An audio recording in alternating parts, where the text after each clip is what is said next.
Vous vous souvenez de cette ville dont mon ami Maxime est l'adjoint à la culture, Villeneuve? Eh bien, je suis allé visiter Monsieur le maire l'autre jour de manière assez informelle, comme on dit maintenant, en présence de Maxime d'ailleurs, parce qu'il souhaitait mon avis sur son opération Ici Londres de la culture. Je vous rappelle que ce maire, assez atypique et assez droitier, a décidé de donner refuge à tous les artistes qui s'estimeraient bannis par l'art officiel, une ou deux fois par an, dans pratiquement tous les domaines. Alors ça paraît une lubie, mais la raison pour laquelle j'y suis allé, c'est qu'en vérité cette lubie est étayée par une véritable réussite préalable. Son mandat, son premier mandat, là, puisqu'il s'achève, puisque la ville, comme on dit, a été arrachée à la gauche en 2012, est une véritable réussite. Et la réussite, c'est que la ville n'a pas seulement été arrachée à la gauche, elle l'a été au naufrage immobilier, notamment. Pour résumer, cette ville qui a toujours été considérée comme une ville d'art, notamment dans la musique et dans la peinture, était devenue le royaume du street art, du graffiti minable, de la casquette en arrière, de la subvention pousse au crime. Du coup, quand le maire a décidé de redresser la barre, il a fait ce que fait tout bon mafieux, il a décidé de s'allier avec le chef du clan le plus puissant pour écraser l'autre. Et donc il a repéré les commerces les plus prospères, les plus dominants, pour leur dire on veut pas vous accabler, vous allez nous aider à avoir la peau de toutes les petites combines qui blanchissent de l'argent dans la ville, les kebabs de 3,50 m carrés.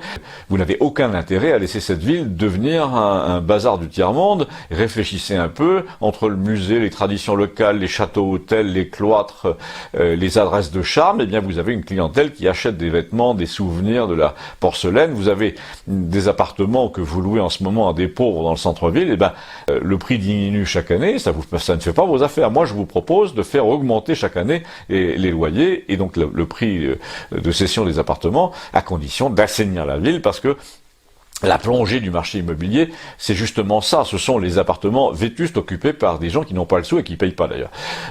Moi, je vous aide à rénover, à assainir et à trouver des locataires, et vous allez voir que les appartements, au bout de 5 ans, vont doubler.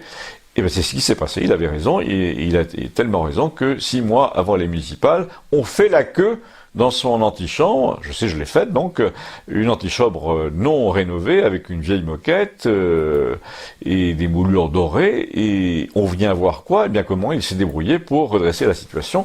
Et les maires et les adjoints des autres villes qui repartent sont un peu navrés de devoir admettre que ce sont des solutions de droite qui ont marché le mieux. Du coup, ils sont tous en train de se demander comment ils vont pouvoir faire une politique de droite qui redressera l'immobilier, par exemple, en moins de 6 mois, mais c'est un peu tard. Parce que leurs concurrents, vraiment de droite, eux, eh bien, ont décidé de faire campagne sur ce qui a marché dans leur gestion, et il y a beaucoup de choses qui ont marché.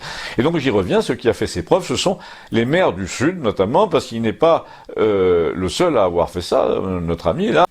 Ils ont décidé de descendre en bras de chemise avec des policiers municipaux pour faire constater les infractions, pour les punir.